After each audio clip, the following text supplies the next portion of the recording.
नमस्कार रसिक वाचक श्रोते हो. श्रुतींच्या गावात या माझ्या यूट्यूब चॅनलवर आपणा सर्वांचं मनापासून स्वागत.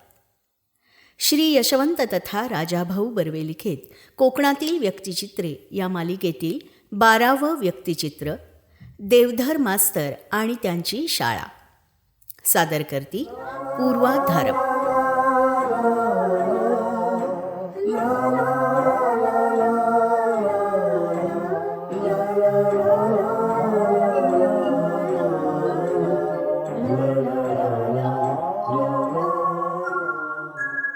कोकण जशी इथली खडकाळ माती तशी इथली माणसं देखील खडबडीत आणि चिवट.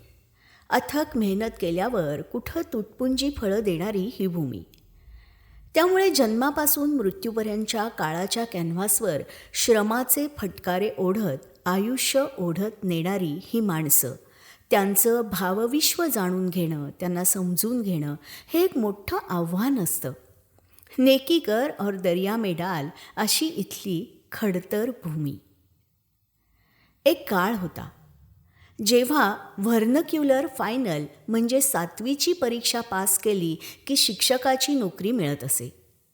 आधी गावात व्हॉलंटरी शाळा सुरू करायची, 1-2 वर्ष मोफत शिकवायचं आणि मग जिल्ह्याचे त्या काळी लोकल बोर्ड असे ते त्या शाळेला मान्यता देऊन त्या शिक्षकाला कायम शिक्षक म्हणून नोकरीत घेत असत. त्या काळी शिक्षकांमध्ये एकमेकांना तुझी अनोसुता काय रे असा प्रश्न विचारायची पद्धत होती. वडील आणि मोठी बहीण असेच चिकटलेले शिक्षक, त्यामुळे हे सगळे शब्द कानावर पडत असत. अनोसुता म्हणजे अखंड नोकरीच्या सुरुवातीची तारीख हे कळायला मला बरेच दिवस गेले. मग तो किंवा ती शिक्षिका मुख्य धारेला लागत असे ती अगदी रिटायर होईपर्यंत. आमचे देवधर मास्तरसुद्धा असेच चिकटलेले शिक्षक. माझे वडील ज्या शाळेत हेडमास्टर होते त्या शाळेत देवधर मास्तर उपशिक्षक होते. वय सुमारे 50च्या जवळपास. रोज चिपळूणहून सायकलवरून शाळेला येत असत. ठरलेला पेहराव. सायकलवरून येताना संघाची खाकी हाफ चड्डी, बंद 2 बटनांचा शर्ट, डोक्याला ऊन लागू नये यासाठी एक जुनी फेल्ट हॅट. रोजची 10:30ची शाळा असे. देवधर मास्तरांच्या सायकलची घंटा बरोबर 10:15 वाजायची. पहिला मुक्काम आमच्या घरी. खिडकीच्या गजांना सायकल साखळीनं बांधून मास्तर आत येत. थोडंसं हुश्य झालं, पाणी पिऊन झालं की मग वडील आणि त्यांचा चहा होई. वेळ असेल तर तंबाखूची एखादी चिलीमई होई. मग देवधर मास्तर बगल थैलीतून शुभ्र लेंगा शर्ट काढून परिधान करत. पावसाळा असेल तर पोटरीला स्टीलच्या क्लिप लावून लेंगा चिखल लागू नये म्हणून वर घेत असत. उन्हाळा असेल तर गळ्याच्या आत कॉलरखाली फक्त एक रुमाल सरकवत. मग दोघं मिळून शाळेत जात. संध्याकाळी शाळेतून परत आल्यावर परत हे सगळं उलट्या क्रमानं होई आणि मास्तर चिपळूणची वाट धरत. कधी शाळेचं इन्स्पेक्शन असेल तर आमच्याकडे वस्ती देखील करत. देवधर मास्तर मिश्किल तितकेच भित्रेसुद्धा होते. सदैव कोल्हटकरांच्या नाटकातील पदे गुणगुणत असत. एखादी गाण्याची लकेर घेतली की हवेत बोटं उडवत आणि समेवर आल्यासारखे खसकन नाकातला एखादा केस बाहेर काढून उपटत. राजाभाऊ, कितवीत तुम्ही आणि कोणत्या शाळेत जाता? मी युनायटेडला 8वीत असं उत्तर दिलं की मग हां अच्छा, म्हणजे आमच्या रामभाऊ बापट युनिव्हर्सिटीत का? म्हणजे उत्तम पैलू पडणार तुम्हाला, काळजीच नको. अशी काहीतरी चेष्टा मस्करी ठरलेली. त्यावेळी रामभाऊ बापट हे आमचे प्रिन्सिपॉल होते. एकदा मास्तरांनी रावतळ्यातले घर दुरुस्तीला काढलं.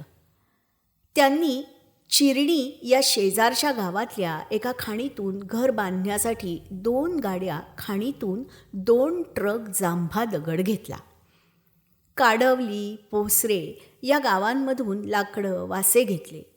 2 गाड्या म्हणजे 400 दगड. त्यांच्याबरोबर एक घाटावरचे खापणे नावाचे शिक्षक देखील रोज असे चिपळूणहून सायकलनी येत असत.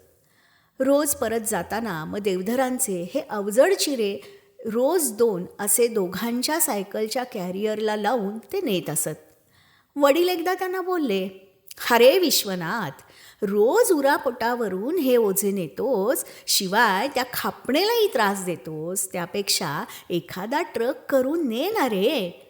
त्यावर मग देवधर मास्तर, "बर्वे मास्तर, सूचना तुमची चांगली हो, पण ट्रकच्या भाड्यात माझी सिमेंटची 50 पोती येतील आणि रिटायर झालो की पोरांना सांगेन, या घराचा एक एक चिरा मी स्वतः ओझ्याने आणलेला आहे हो."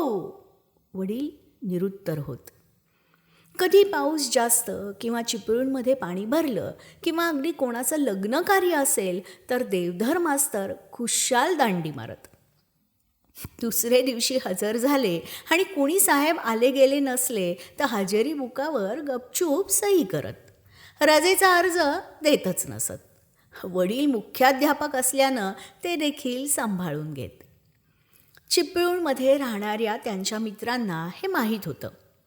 एकदा कोणा शिक्षकाचेच परशुरामला लग्न होतं. मास्तरांची दांडी. बरोबरच्या शिक्षकांना देवधर मास्तरांचा भित्रा स्वभाव माहीत होता. लग्नाचा मुहूर्त जवळ आला तसा एक शिक्षक देवधर मास्तरांना म्हणाला, "मास्तर, शाळेत रजेचा अर्ज दिलात ना? का दांडी आहे नेहमीसारखीच?" "बाकी काही नाही हो, आपले फफे साहेब आलेत. ते आत्ताच तुमच्या शाळेत जाऊन आलेत याच लग्नाला आणि तुमची चौकशी करत होते." एवढं ऐकलं मात्र मास्तरांना घाम फुटायला सुरुवात झाली होती. फफे नावाचे जिल्हा परिषद शिक्षण विभागात एक सिनियर इन्स्पेक्टर होते आणि फार शिस्तप्रिय आणि कडक अशी त्यांची ख्याती होती. एवढ्यात दुसरे शिक्षक बाहेरून हॉलमध्ये आले आणि मास्तरांना म्हणाले, "मास्तर, तुम्हाला फफे साहेबांनी बोलवलं आहे हो. बहुतेक सर्वांच्या समोर हजामत नको म्हणून असेल. ते शेजारच्या घरी बसलेत. जा बघू लगेच." झालं. हे ऐकल्यावर मास्तरांच्या हॉलमध्ये येरझाऱ्या सुरू झाल्या. मध्येच पाणी पेत, चपला पायात सरकवत, परत काढून ठेवत. अखेर धीर करून शेजारच्या दीक्षितांच्या घरी गेले. दबकत दबकत आत गेले तर आत कुणीच आलेलं नव्हतं. हा सगळा प्लॉट बरोबरच्या मास्तर मंडळींनी रचला होता. अर्थात यामुळे फरक काहीच पडला नाही. फक्त सावधगिरी म्हणून बिनतारखेचा एक अर्ज कायम देवधर मास्तरांनी वडिलांकडे देऊन ठेवायला सुरुवात केली. देवधर मास्तरांचं शिकवणं मात्र सुरेख असे. पुलंच्या चितळे मास्तरांची आठवण यावी असे. मुळाक्षरे बाराखडीपासून पाठवाचन, प्रश्नोत्तरे आणि अवांतर चर्चा, अंकगणित, बीजगणित यातून मुलांकडून तयारी करवून घेत. अनेक लोक आजही देवधर मास्तरांची एक उत्तम व्यवहारी शिक्षक म्हणून आठवण काढतात. पोर चुकलं की मास्तर त्याचा कान किंवा पोट चिमटीत पकडून असं काही पिरगळत की परत मुलांकडून ती चूक होतच नसे, मग तो मुलगा असो किंवा मुलगी. त्या काळी मुलांचे पालक एकदा मास्तरांच्या हवाली पोरं केली की मग काहीही बोलत नसत आणि विनयभंग, भावना दुखावणे हे शब्द देखील जवळपास कुणाच्याच शब्दकोशातही नव्हते. देवधर मास्तर या शाळेतून रिटायर्ड झाले. वडील मुख्याध्यापक. चांगला निरोप समारंभ आयोजित केला होता. त्या दिवशी देवधर मास्तरांना वडिलांनी संध्याकाळी 4 वाजता सौ देवधर वहिनींना देखील सोबत घेऊन या असं सांगून ठेवलं होतं. बरोबर 3:30ला सायकलची घंटा वाजली. देवधर मास्तर बायकोला सायकलच्या कॅरियरवर बसवून डबल सीट आले होते. नऊवारी नेसलेली बिचारी ती अवघडून घामाघूम झाली होती. काय हे मास्तर, आज तरी रिक्षा करून यायचं ना, इतक्या लांब वहिनींना सायकलवर बसवून आणलात तुम्ही. निरोप समारंभाला मुलांचे पालक देखील आले होते. कुणी प्रेमानं हातसडीचे तांदूळ, नाचणी, दारची भाजी, काकडी, भोपळा असं काही बाही प्रेमाची निरोप भेट म्हणून आणलेली होती. सत्कार समारंभ छान झाला. देवधर मास्तर बोलताना गहिवरले. अशी ही कोकणातली माणसं. आयुष्याच्या खडबडीत रस्त्यांवरून चालताना परिस्थिती आणि काळ या दोघांनी त्यांना देखील असंच खडबडीत आणि निडर केलेलं असतं. विपरीत तेच घडेल या मनोवृत्ती घेऊन अशा किती पिढ्या इथे जन्माला येऊन काळाच्या आड निघून गेल्या. आज 50 पावलांवर जायचं असेल तर गाडीला किक मारणारी तरुण पिढी पाहिली की मला सायकलच्या कॅरियरवर अवजड चिरे रचून पेडल पायाने दाबताना नाट्यसंपदाच्या मस्त लकेरी घेणारे आणि सायकलची घंटा वाजवत आनंदात रोज येणारे देवधर मास्तर मनापासून आठवतात. ज्या कोकणानं माणसांना असं चिवट बनवलं त्याच कोकणात असा कोणता बदल झाला आहे की आताची पिढी आयुष्याला अशी टक्कर देण्यात कमी पडते आहे याचं उत्तर शोधून मात्र सापडत नाही आहे. हेच आजचं खरं आहे. धन्यवाद.